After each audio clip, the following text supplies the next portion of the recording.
할렐루야. 우리 좌우에 계신 분을 축복합시다. 하나님이 당신을 사랑하십니다.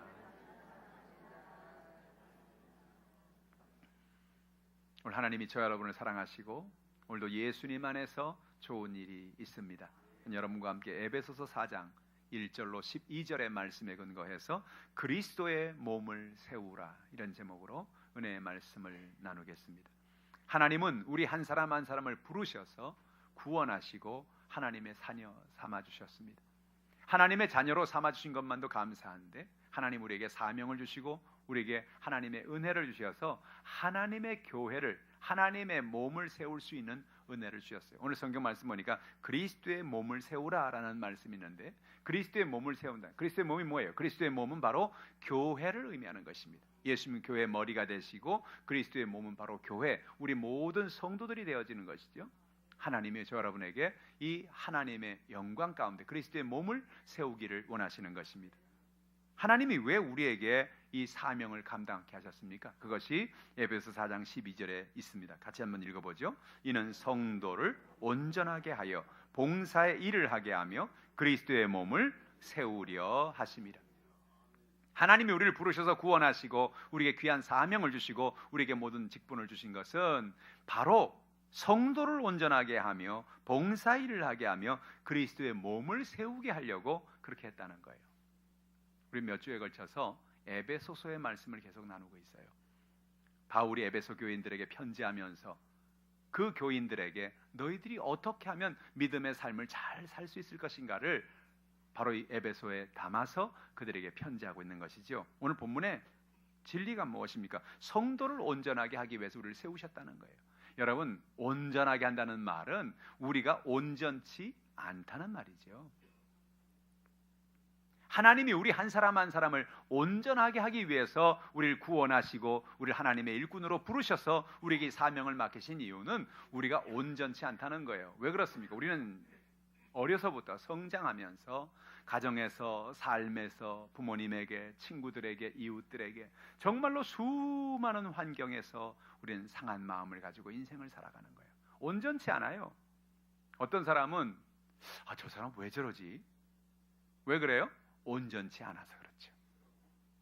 그러니까 여러분, 우리는 다 온전치 않아요. 정도 차이가 있을 뿐이지 온전치 않습니다. 제가 목회를 하면서 한 10년 정도 지나가면서 제 마음속에 어느 날 이상한 의문이 하나 들었어요. 이상하다. 예수를 그렇게 오래 믿고 예수를 그렇게 잘 알고 하나님 말씀도 잘 아는데 왜 우리의 삶에 근본적인 변화가 일어나지 않을까? 화내는 사람은 계속 화를 내고, 마음속에 두려워하는 사람은 계속 두려워하고, 마음에 열등감을 가지고 사는 사람은 계속 열등감 속에 살아가고, 왜 우리 가운데 뭐가 잘못된 것일까? 그 생각하고 말씀을 연구하는 가운데 깨달은 하나의 진리가 있어요. 그게 뭐냐면, 우리의 마음속에 상한 마음이 있어서 그렇구나. 어려서부터 나도 모르게 상처를 받고, 부모에게 상처를 받고, 이웃들에게 상처를 받고, 때로는 배우자에게 상처를 받고, 친구들에게 상처를 받아서 우리 마음이 온전해지지 않은 거예요. 마음이 너덜너덜한 거예요. 그래서 나도 모르게 분노하고, 나도 모르게 두려워하고, 나도 모르게 열등감 속에 시달려 살고, 그래서 조금만 뭐라 하면 아주 견딜 수가 없는 거예요. 우리 마음이 힘들어지는 거예요. 그래서 하나님 우리에게 원하시는 게 뭐냐? 온전해지기를 원하는 것입니다. 어떻게 온전해집니까? 예수 그리스도의 사랑이 아니고는 온전해질 수가 없는 거예요. 예수님이 이 땅에 와서 뭘 가르쳐 주십니까? 예수님의 사랑을 보여주시는 거예요. 예수님 어떤 사랑을 보여주셨어요? 자기 자신의 십자가에 올라가서 십자가에 몸 찢고 피 흘릴 정도로 우리를 사랑하신 그 사랑을 통하여 우리의 모든 연약함을 주님 앞에 맡기라는 거예요. 내가 너를 사랑한다. 사실은 사랑받고 싶었거든요. 어려서부터 부모님에게 사랑받고 싶었고, 친구들에게 사랑받고 싶었고, 인정받고 싶었고, 그런데 살면서 인정받지 못했어요. 사랑받지 못해. 그러니까 힘든 거예요. 그러니까 우리 마음이 고통스러운 거예요. 그리고 우리 마음속에 나도 모르게 자꾸 고통의 연약함 속에서 분노하고 고통 속에 인생을 살아가는 거죠. 사랑하는 성도 여러분, 오늘 여러분 온전하시기를 축원합니다. 온전한다는 것은 예수 그리스도의 사랑과 은혜 가운데 거할 때 가능한 거예요. 여러분 마음에 그런 힘든 일이 다가올 때, 마음이 두렵고 마음에 열등감이 생기고 분노가 다가오고 그럴 때 여러분, 예수님 십자가 앞으로 나가십시오. 주님, 나의 연약함을 주 앞에 맡깁니다. 나의 허물을 주 앞에 맡깁니다. 내가 온전치 않습니다. 주님, 나를 온전케 하여 주시옵소서. 나가는 여러분 되길 바랍니다. 또한 봉사의 일을 하게 하며라 그랬어요. 하나님께서 교회를 세우신 것 중요한 역할은요, 저 여러분 한 사람 한 사람을 부르신 것은 봉사의 일을 하게 하려고 주님이 부르셨다는 거예요.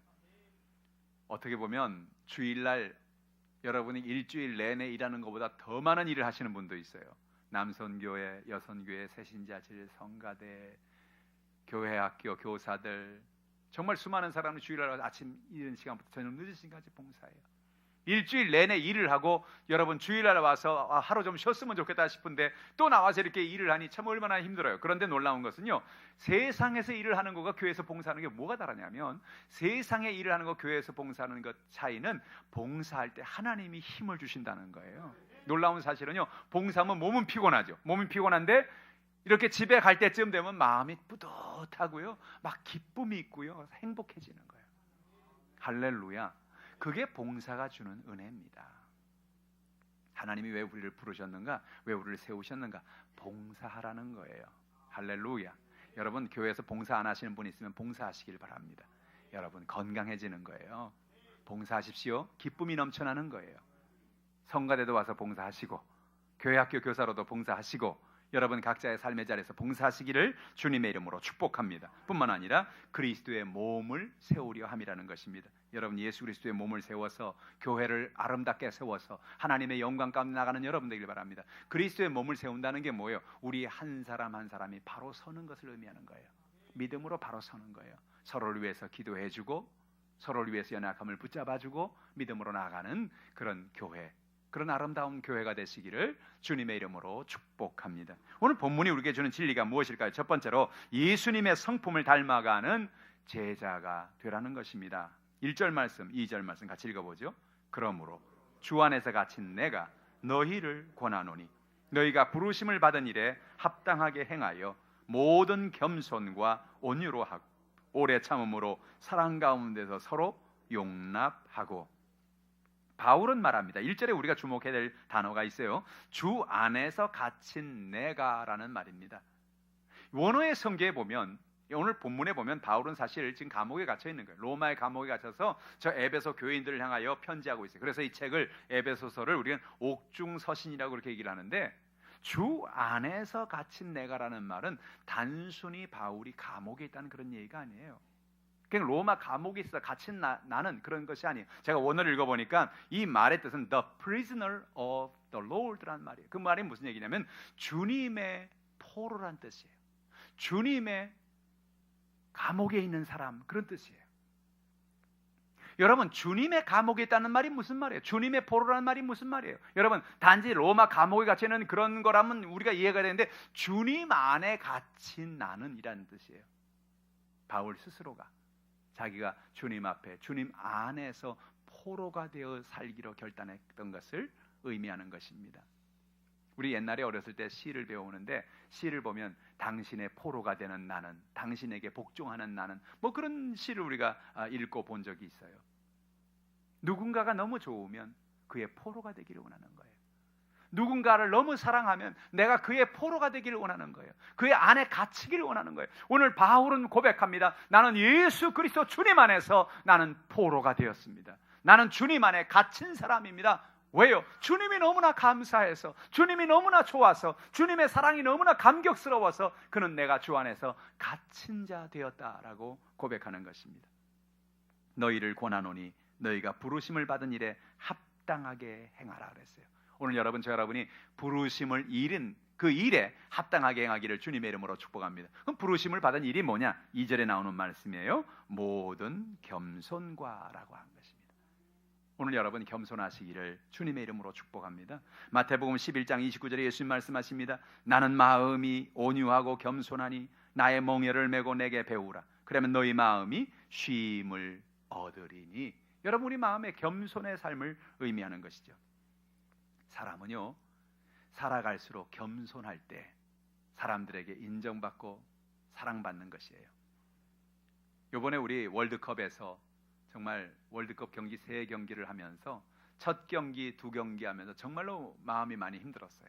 근데 3번째 경기에 세계 1위인 독일을 여러분 우리가 2대0으로 이기는 걸 보면서 야, 하면 되는구나, 우리도 소망이 있구나, 정말 그런 은혜를 얻게 되었습니다. 정말 기가 막힌 것은요, 축구 경기 보면 전 그런 건 처음 봤어요.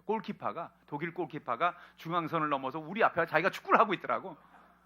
그럼 마지막에 손흥민 선수가 그냥 하프라인을 뛰어가는데 아무도 없는 거예요. 그냥 슬쩍 툭 치니까 그냥 골이 됐죠. 야, 이게 참 중요하구나. 사람은 있을 곳에 있어야 되겠구나. 전 축구 보면서 또 그걸 느꼈어요. 사람이 있을 곳에 있어야 되겠구나. 골키퍼가 자기의 본분을 망각하고 축구하겠다고 저 앞에 나가 골을 넣겠다고 있으니 그게 되겠어요? 할렐루야. 사랑하는 성도 여러분, 오늘 우리는 겸손하시기를 주님의 이름으로 축복합니다. 조현우 선수가 이번에 우리 좀 골키퍼 가운데 정말 잘했죠. 근데 이 조현우 선수가 참 대단했던 것은요, 나중에 끝나고 인터뷰를 했는데 조현우 선수가 그렇게 인터뷰했어요. 참 잘하셨어요. 최고입니다. 그랬더니 그분이 뭐라 그러냐면, 아니에요, 전 최고가 아니에요. 저보다 잘하는 선배들이 많아요. 저보다 잘하는 선수가 많습니다. 그러는 거예요. 깜짝 놀랐어요. 그 얘기를 들으면서. 전 그럴 줄 알았거든요. 예, 저 역시 저밖에 없죠. 제가 누굽니까? 대한민국 국가대표 아닙니까? 뭐 이렇게 나올 줄 알았는데, 이분이 아유, 저보다 잘하는 사람이 많습니다. 아유, 저는 그렇게 잘하는 선수가 아니에요. 참 그렇게 겸손한 모습 보니까 자연스럽게 이렇게 미소가 지어지더라고요. 사랑하는 성도 여러분, 겸손하시길 바랍니다. 겸손한 사람이 축복을 받는 거예요. 요즘 우리 한국에 여러분 뉴스에 보면 여러 가지 항공회사라든지 이런 그 회사들에게 그 여러 가지 갑질 문화에 대한 얘기가 계속 나오고 있잖아요. 사람들이 막 분노해가지고 그 회사를 아예 문 닫게 해라 뭐 이럴 정도로까지 얘기가 나오는 건 왜 그러느냐? 그 마음속에 겸손함의 문제예요. 사람이 돈이 많고 많은 것을 갖추고 많은 것을 이룰수록 사회적인 그런 최선을 다할 수 있는 그런 로열티가 필요해요. 그 노블리스 오블리주라 그래가지고 사람들에게 내가 가진 위치, 내가 가진 것에서 다른 사람들을 더 섬겨주고 겸손하고 살아가는 그런 태도가 필요한 거예요. 오늘 우리의 삶 속에 겸손이 있기를 바랍니다. 사무엘상 7장 12절에 보면요, 사무엘은 블레셋과의 전쟁을 하고 난 다음에 그가 얼마나 겸손하게 하나님 앞에 나가는 걸 우리에게 얘기해 줍니다. 한번 읽어볼까요? 사무엘이 돌을 취하여 미스바와 센 사이에 세워 이르되 야훼께서 여기까지 우리를 도우셨다 하고 그 이름을 에벤에셀이라 하니라. 에벤에셀은 우리가 잘 알죠. 도움의 돌이란 그런 뜻입니다. 사울 왕은 아말렉과의 전쟁을 하고 나서 그가 승리하고 난 다음에 자기 이름의 기념비를 세웠습니다. 결국 그는 겸손한 사람이 아니었어요. 그런데 사무엘은 어땠느냐? 그가 큰 승리를 거두고 난 다음에 미스바와 센사에 돌을 세워 기념비를 세우고 난 다음에 그 기념비 앞에 뭐라냐? 야훼께서 여기까지 우리를 도우셨다. 모든 영광을 하나님께 돌리는 거예요. 하나님이 도우셔서 우리가 이겼다. 하나님이 도와주셔서 우리가 승리했다. 여러분, 이것이 우리의 살아갈 자세인 것입니다. 여러분, 날마다 겸손하시기를 바랍니다. 뭔가 내 이름이, 내 어떤 것이 이렇게 막 드러나려고 할 때, 내가 이렇게 자랑하고 싶을 때, 이 정도면 나도 괜찮지, 이 정도면 나도 내놓을만 하지, 뭐 이런 마음이 들 때 들어가 스스로 여러분 집어넣기를 주님의 이름으로 축복합니다. 겸손해져야 된다는 거예요. 겸손한 것을 주님이 기뻐하시는 것입니다. 예수를 닮아가는 거지요. 뿐만 아니라 온유함이 필요한 것이죠. 예수님이 나는 겸손하고 온유하다 그랬잖아요. 온유란 부드러운 마음이에요. 시편 37편 11절 같이 읽어볼까요? 그러나 온유한 자들은 땅을 차지하며 풍성한 화평으로 즐거워하리로다. 할렐루야. 온유한 사람이 땅을 차지한다는 것입니다. 오늘 예수님께서 팔복에도 온유한 자에게 하나님이 땅을 주신다, 땅을 차지하게 한다 그랬잖아요. 여러분, 하나님의 놀라운 역사는 우리가 온유할 때, 부드러울 때 하나님의 은혜가 임하게 되는 것입니다. 어떻게 온유할 수 있습니까? 우리 마음속에 분노가 있고 우리 마음속에 두려움이 있고 우리 마음속에 고통이, 어떻게 온유할 수 있어요? 여러분, 온유할 수 있는 비결은 예수님이 말씀하신 나는 마음이 온유하고 겸손하니 그 앞에 하신 말씀을 기억할 때 우리는 알 수 있어요. 수고하고 모든 무거운 짐진 자들아 내게 오라는 겁니다. 수고하고 무거운 짐이 뭐예요? 우리 마음에 온유하지 않은 마음을 말하는 거예요. 완전하지 않은 마음을 말하는 거예요. 우리 마음에는 갈등들, 우리 마음에는 분노들, 우리 마음에는 모든 스트레스들. 사람이 평상시에는 괜찮은데요, 내 마음에 상한 마음이 있는 상태에서 나도 모르게 자꾸 스트레스가 우리에게 다가와요. 여길 찌르고 저기 찌르고 저기 찌르고. 그러면 처음 찌를 때는 모르겠는데 한 번 찌르고 두 번 찌르고 스트레스가 자꾸 찌르면 나도 모르게 팍 폭발을 하게 되죠. 이것이 우리에게 큰 어려움을 주는 거예요. 사랑하는 성도 여러분, 우리의 상한 마음이 예수 그리스도의 십자가의 은혜로 치유받기를 주님의 이름으로 축복합니다. 온유한 사람이 되길 바랍니다. 뿐만 아니라 오래 참는 사람이 되라는 거예요. 바울은 에베소서에서 뿐만 아니라 다른 성경에서도 오래 참음의 강조를 상당히 많이 하고 있죠. 골로새 3장 12절 읽어볼까요? 그러므로 너희는 하나님이 택하사 거룩하고 사랑받는 자처럼 긍휼과 자비와 겸손과 온유와 오래 참음을 옷 입고라 그랬어요. 여러분, 오래 참는 것은 쉽지 않습니다. 오래 참음은 쉽지 않습니다. 그러나 오래 참을 때 좋은 결과가 나타나는 거예요. 저는 미국에서 유명한 다비라고 하는 사람, R.A. 다비라는 사람이 있는데, 이 사람은 개척 시대 때 미국에서 수많은 사람들이 금을 캐러 가겠다고 금광을 향해서 뛰어가던 그때 이 사람도 금맥을 찾아서 뛰어갔던 사람이에요. 얘기를 들어보니까 어디에 금맥이 있다는 사실을 알게 됐어요. 그래서 그의 형제들, 그의 친척들에게 돈을 빌려가지고 금을 채굴할 수 있는 채굴 기계를 사고 투자해서 그는 매일같이 밥 먹는 시간만 빼고 금을 채굴하기 위해서 파고 들어갔어요. 근데 아무리 파고 들어가도 금이 안 나오는 거예요.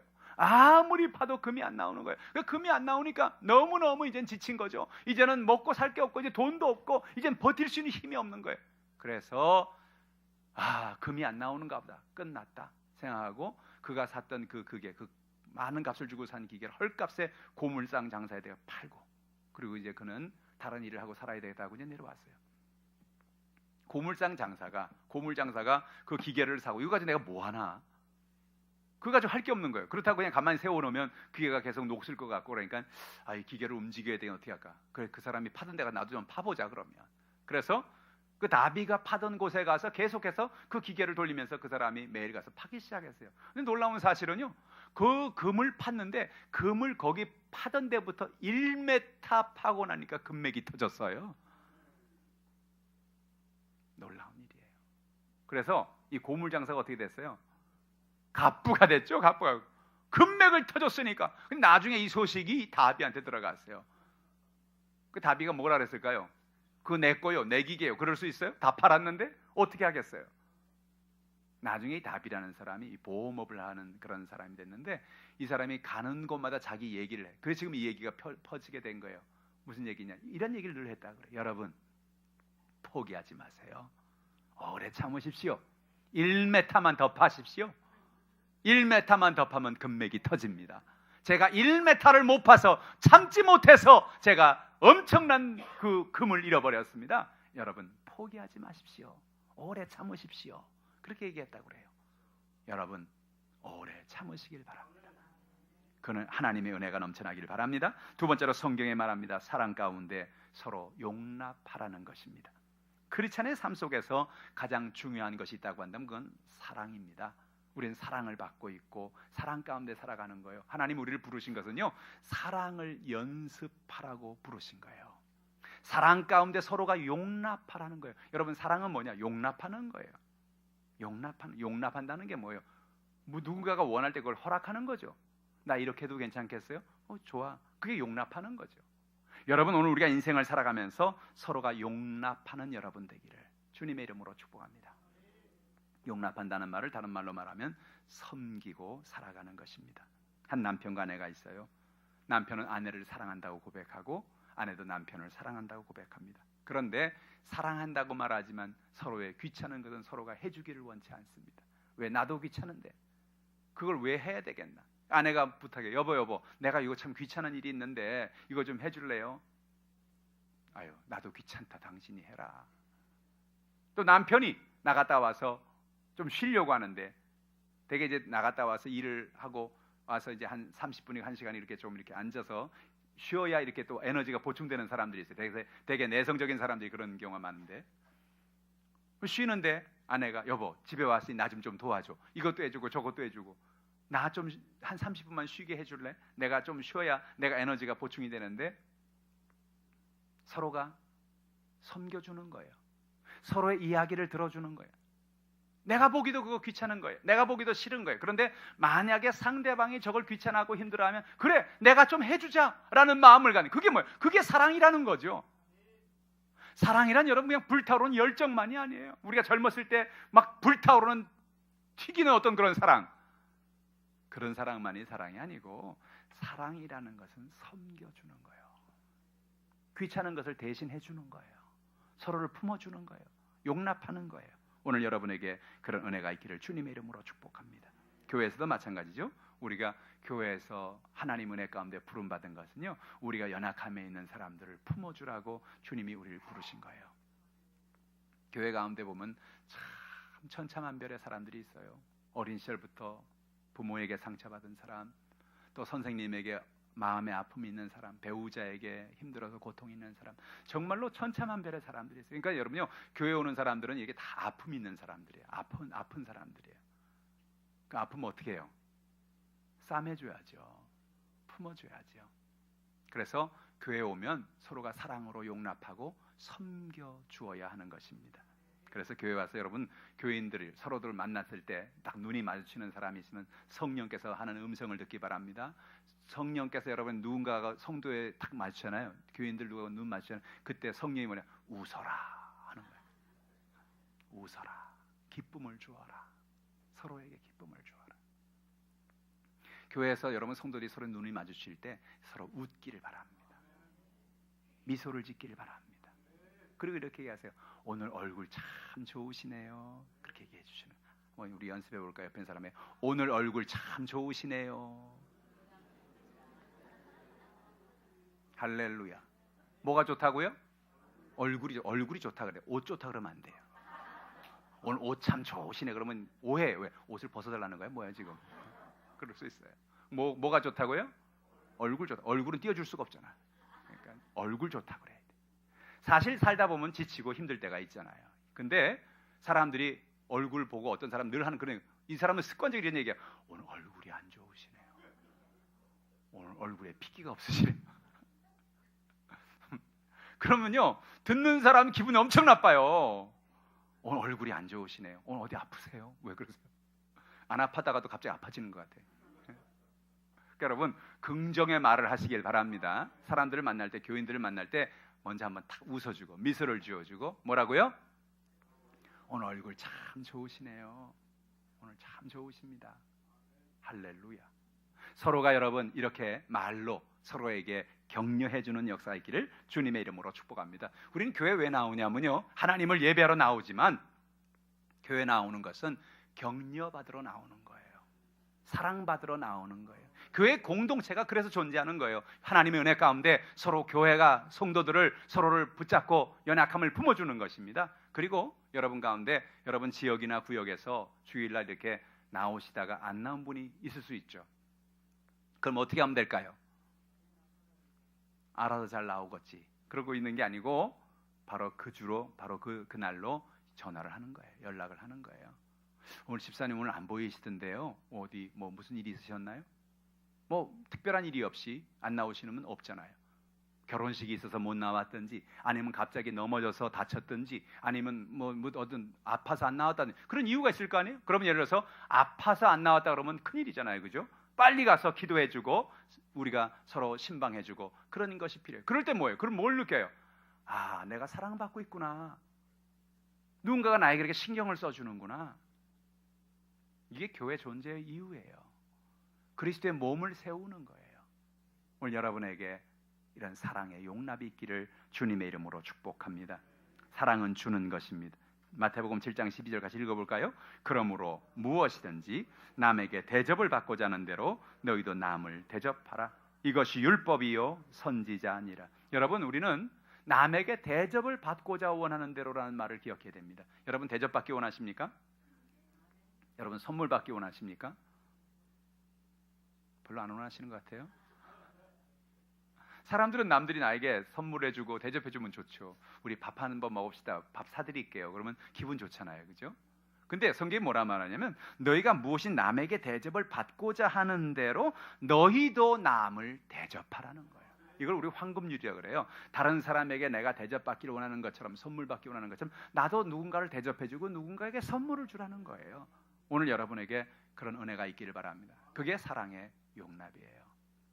우리 주변에 있는 사람들에게 서로 사랑해주고 내가 먼저 주는 거예요. 성경은 뭐라 말합니까? 주라. 그러면 너희에게 돌려줄 것이니 곧 차고 흔들어 넘치도록 하여 안겨주리라.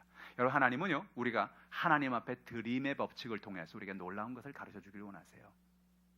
우리가 주일 헌금을 드리고 11조를 드리고 감사 예물 드리고 각종 예물 하나님 앞에 드리잖아요.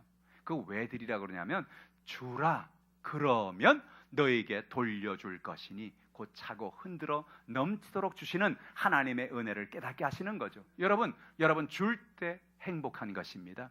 줄 때 기쁨이 있는 것입니다. 우리 교회에서 월드비전의 어린아이들을 벌써 몇 년 됐죠. 그 아이들을 위해서, 아프리카에 있는 아이들에게 우리가 매달 사랑의 손길을 펴고 그들에게 은혜를 주는데, 한 달에 한 번, 두 달에 한 번, 석 달에 한 번씩 이렇게 편지가 와요. 아이들이 어떤 때는 그림을 그려서 보내기도 하고, 벌써 몇 년 됐으니까. 옛날에는 그림 그려온 게 막 그냥 크레파스로 삐뚤삐뚤한, 이게 뭔지 모를 정도의 그림을 그려가지고 오는데, 이건 꽃입니다 이렇게 해가지고 오는데, 꽃같이 안 생겼는데 꽃이라고 그러는데, 그걸 보면서 또 아이들이 옛날에 어린 시절에 그 사진 찍은 사진을 보면서 매년 한 해가 지나면서 사진이 오는 걸 볼 때마다, 야, 이만큼 컸구나, 야, 이제 꽃을 정말 꽃같이 그리는구나, 야, 이제는 많이 성장했구나, 그런 걸 바라보면서 우리가 작지만 뭔가를 누군가에게 줄 수 있다는 것이 얼마나 큰 축복인가를 생각해 보는 것이죠. 그들에게 격려를 주는 것이죠. 그들에게 사랑을 주는 거죠. 누군가 나를 위해 기도하는 사람이 있다는 것, 누군가 나를 위해서 작지만 이렇게 연약함을 돕는 사람이 있다는 것을 기억하는 것입니다. 여러분, 주는 여러분 되길 바랍니다. 자꾸 주세요. 어떤 사람 그러더라고요. 주세요 그랬더니, 목사님 조금만 기다리세요. 왜? 제가 돈 많이 벌면요 많이 줄게요. 지금 돈이 없어서 제가 줄 수가 없어요. 근데 그게 아니에요. 내가 둘이 있으면 하나 주는 거예요. 나중에 돈 많이 생기면 줄 수 있을 것 같죠? 아니요. 훈련이 안 된 사람은요 돈 많아도 못 줘요. 돈이 많을수록 못 줘. 이거 어떻게 번 건데? 그런 생각이 드는 거예요. 여러분, 작은 것이지만 주기 바랍니다. 자꾸 줄 때 하나님은 더 주십니다. 더 돌려주십니다. 더 복을 주십니다. 그것이 하나님이 우리에게 주시는 축복의 방법인 것입니다. 할렐루야. 여러분, 우리가 주는 것의 가장 중요성은 예수님의 성찬에 있어요. 오늘 성찬주일이잖아요. 예수님께서 자신의 몸을 주셨죠. 자신의 흘린 보배로운 피를 우리에게 다 쏟아 부어 주셨죠. 다 주었어요. 예수님 남은 것 아무것도 없이 이 땅을 떠나기 전에 모든 것을 우리에게 다 쏟아 부어 주셨어요. 그거 어떻게 됐어요? 그렇게 쏟아 부었더니 가장 낮은 자가 되었더니, 가장 겸손한 자가 되었더니, 빌립보서 2장에 하나님이 그를 높여, 가장 높은 곳에 예수님을 높여주신 거예요. 죽음에서 살려서 부활의 높임으로 높여주신 거예요. 할렐루야. 주는 자가 복이 있는 것입니다. 주는 자에게 은혜가 있는 것입니다. 그런 은혜가 넘치기를 축원합니다. 셋째로, 성령이 하나 되게 하신 것을 지키라는 것입니다. 에베소서 4장 3절 같이 읽어보죠. 평안에 매는 줄로 성령이 하나 되게 하신 것을 힘써 지키라. 여러분, 하나가 되는 것은 알아서 하나 되는 건 절대 없어요. 하나가 되기 위해선 힘써 지켜야 해요. 가정에서도 남편과 아내가 한 마음을 품고, 자녀들이 한 마음을 품고 살아가기 위해서는 서로가 노력해야죠. 서로가 애써야죠. 하나가 되기 위해 힘써야 되는 거예요. 교회도 마찬가지죠. 교회가 하나가 되고 교회가 하나님의 축복을 받는 교회가 되기 위해서는 서로가 맡은 자리에서 힘써야 돼요. 장로님은 장로님의 자리에서, 안수집사님은 안수집사님의 자리에서, 권사님은 권사님의 자리에서, 우리 지역장 구역장님 그 자리에서, 우리 성도님들 각자의 자리에서 우리가 서로 힘써서 하나가 되기 힘쓸 때 하나가 되는 거예요. 힘쓰지 않으면 자연이 하나가 되고, 힘쓰지 않으면 자연이 잘 되는 곳은 없어요. 힘써야 돼요. 어떻게 힘씁니까? 평안에 매는 줄로 성령이 하나 되신 것을 힘쓰라는 것입니다. 오늘 여러분, 하나 되는 여러분 되길 바랍니다. 예수님이 요한복음 17장 22절에 말씀하십니다. 내게 영광을 내가 그들에게 주었사오니 이는 우리가 하나 되는 것 같이 그들도 하나가 되게 하려 함이니이다. 예수님 기도예요. 요한복음 17장에 예수님이 아주 중요한 중보기도죠. 하나님, 하나님과 내가 하나인 것처럼 저들도 하나가 되게 하여 주시옵소서. 우리 성도들이 하나가 되기를 원합니다. 교회가 하나 되기 원합니다. 서로 연약함을 붙잡아주고 품어주고 믿음으로 살기를 원합니다. 하나가 되기 위해서 주님 우리에게 평안을 주십니다. 고린도후서 13장 11절 말씀 읽어보죠. 마지막으로 말하노니 형제들아 기뻐하라. 온전하게 되며 위로를 받으며 마음을 같이하며 평안할지어다. 또 사랑과 평강의 하나님이 너희와 함께 계시리라. 거룩하게 입맞춤으로 서로 문안하라. 마음의 평안을 가지라는 거예요. 오늘 여러분 평안 가지고 살아가시기를 주님의 이름으로 축복합니다. 우리는 놀라운 은혜의 선물을 받았다는 걸 잊어버리지 말라는 거예요. 에베소 4장 7절 말씀입니다. 우리가 각 사람에게 그리스도의 선물의 분량대로 은혜를 주셨나니 라는 것입니다. 여러분은 은혜로 살아갑니다. 오늘까지 살아온 것을 한번 돌아보세요. 여러분, 내가 능력이 있어서 산 게 아니에요. 내가 똑똑해서, 내가 수완이 좋아서, 내가 사람들에게 특별한 능력이 있어서 그렇게 산 게 아니에요. 여러분 뒤돌아보면 깜짝 놀라게 되는데 그게 뭐냐? 내가 오늘까지 살아온 모든 것이, 나의 모든 인생이 하나님의 은혜였다는 거예요. 내가 은혜로 살았구나. 내 능력이 아니구나. 내 힘이 아니구나. 내 수완이 아니구나. 내 어떤 힘이 아니구나. 하나님이 나를 도와주셨구나. 여러분, 하나님 은혜 가운데 이 은혜 속에 살기를 주님의 이름으로 축복합니다. 우리가 평안을 품고 은혜를 가지고 살아갈 때 비로소 하나가 되어지는 거예요. 그렇죠? 내 힘이 아닌 걸 알게 되는 거예요. 하나님이 도와주셔야 되는 걸 아는 거예요. 하나님의 은혜로 내가 오늘까지 살아온 걸 알게 돼. 그럼 내가 내놓을 게 아무것도 없잖아요. 내 힘으로 한 게 아니잖아요. 내 방법이 아니잖아요. 그 우리가 알면서 뭐 어떻게 내가 내 이름을 내놓겠어요? 내 이름을 내놓기 시작할 때 거기서는 하나가 될 수 없는 거예요. 내 힘으로 했다고, 내 능력으로 했다고, 내가 잘했다고 그렇게 말하면 우리 하나가 될 수가 없는 거예요.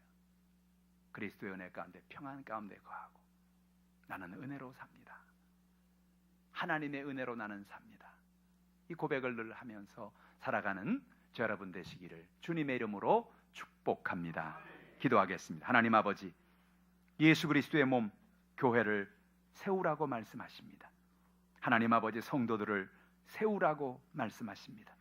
날마다 예수 그리스도의 성품, 겸손과 오래 참음과 우리 마음속에 있는 모든 연약함을 자유함을 얻는 우리 모두가 되게 하여 주시옵소서.